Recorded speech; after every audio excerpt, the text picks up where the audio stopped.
लक्ष्मी का अपने घर में पूरा दबदबा था। हिटलर की तरह वो सारा काम अपने पति और बेटे से करवाती। धीरे धीरे उसके पति की तबीयत खराब रहने लगी। सुनो जी, अब आप बुजुर्ग हो गए हो, काम में भी अब हाथ आपकी फुर्ती से नहीं चलते। अरे भाग्यवान, भगवान से डर।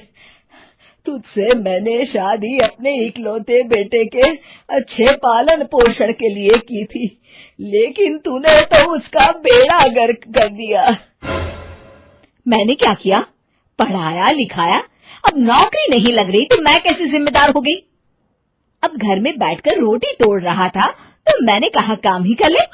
एक तो भला करो और ऊपर से बातें सुनो। तभी सारंग वहां आ जाता है। बहुत भूख लगी है माँ, कुछ खाने को दे दो। अब तुम्हारे पापा का हाथ तो चल नहीं रहा है। मैं ही जा रही हूँ आज किचन में, बनाती हूँ कुछ। हे भगवान, कैसे होगा इतना काम मुझसे? लक्ष्मी किचन में काम कर रही होती है कि तभी अचानक उसे आइडिया आता है। अरे मैं भी ना, अरे यहाँ तो फ्री की नौकरानी ला सकती हूँ मैं, फिर मैं क्यों खाना बना रही हूँ? उस दिन लक्ष्मी सारंग की पसंद का खाना बनाती है और बैठकर उसे बड़े ही प्यार से खिलाती है। खा ले बेटा, खा ले, पेट भर के खा ले। अरे रुक, मैं तेरे लिए ना गर्मा गर्म रोटियां लाती हूँ। सारंग और उसके पिता एक दूसरे की ओर बड़े ही हैरानी से देखते हैं। बेटा सारंग, जरूर दाल में कुछ काला है, वरना ये औरत तो हमें बासी खाना भी सुकून से ना खाने दे। सुनील की बात लक्ष्मी सुन लेती है और जोर जोर से चिल्लाने लगती है। अरे हाँ, भलाई का तो जमाना ही नहीं रहा। एक तो आग में खुद को जलाकर तुम लोगों के लिए खाना बना रही हूँ और ऊपर से तुम्हें दाल काली लग रही है। अरे माँ, पिताजी का ये मतलब नहीं था, तुम बुरा मत मानो। अरे हाँ बेटा, तू कहता है तो मान लेती हूँ। लक्ष्मी सारंग के पास बड़े ही प्यार से बैठ जाती है और फिर कहती है, बेटा मैंने ना तेरी शादी करने की सोच ली है।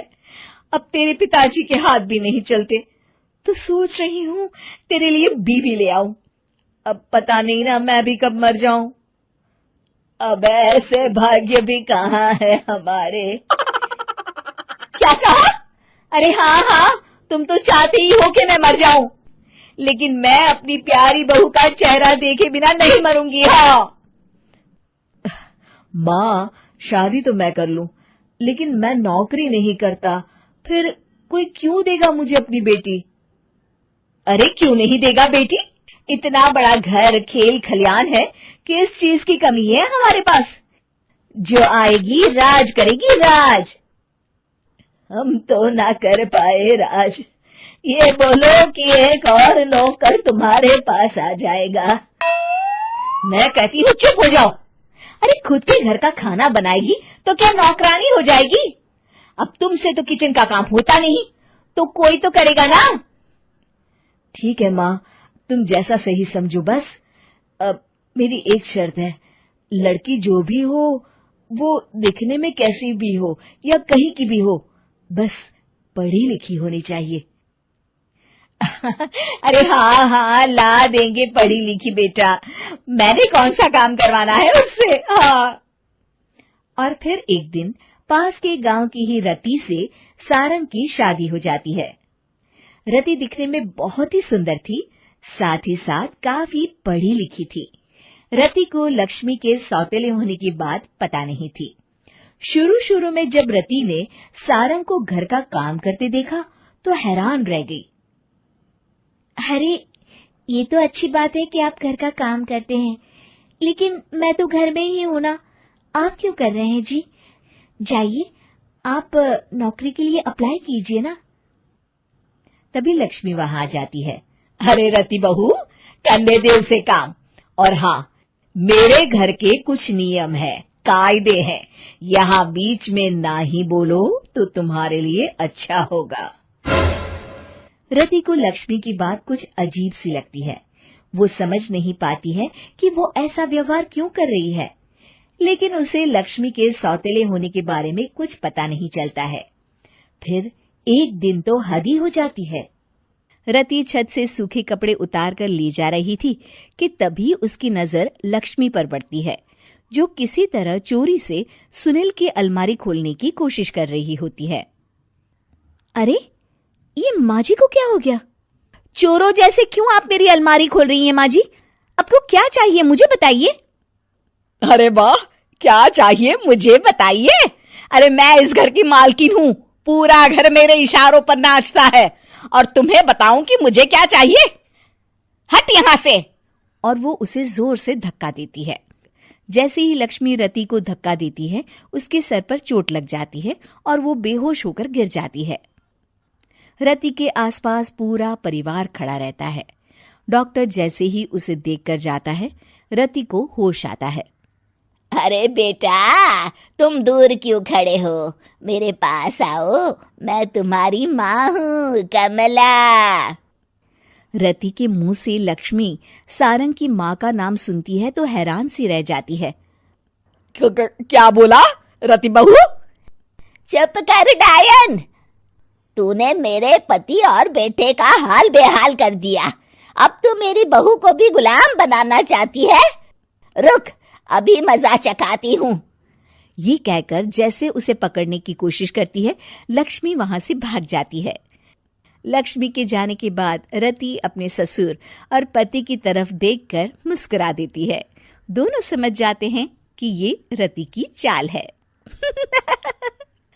अगली सुबह लक्ष्मी का पति खाना लेकर खेत में जाने के लिए निकल ही रहा होता है कि लक्ष्मी उसे रोक देती है। अरे कहाँ चल दिए खाना लेकर? आज घर का काम कौन करेगा? तभी पीछे से रति आ जाती है और जोर से चिल्लाती है। कौन इनको काम पर जाने से रोक रहा है? मैं अभी उसे मजा चखाती हूँ। जैसे ही रति लक्ष्मी की तरफ बढ़ती है, लक्ष्मी घबरा जाती है। मैं तो मजाक कर रही थी बहन। आखिर मैं कौन होती हूँ रोकने वाली? मैं तो बस ये पूछ रही थी कि घर का काम कौन करेगा? कौन क्या? तू करेगी। चल उठा झाड़ू और शुरू हो जा।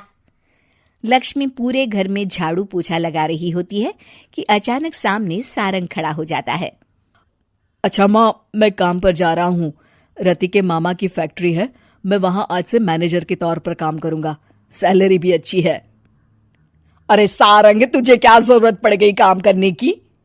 और बेटा, तू बाहर काम करेगा तो इस बड़े से घर को मैं कैसे संभालूंगी? अभी तो पूरा काम बाकी पड़ा है।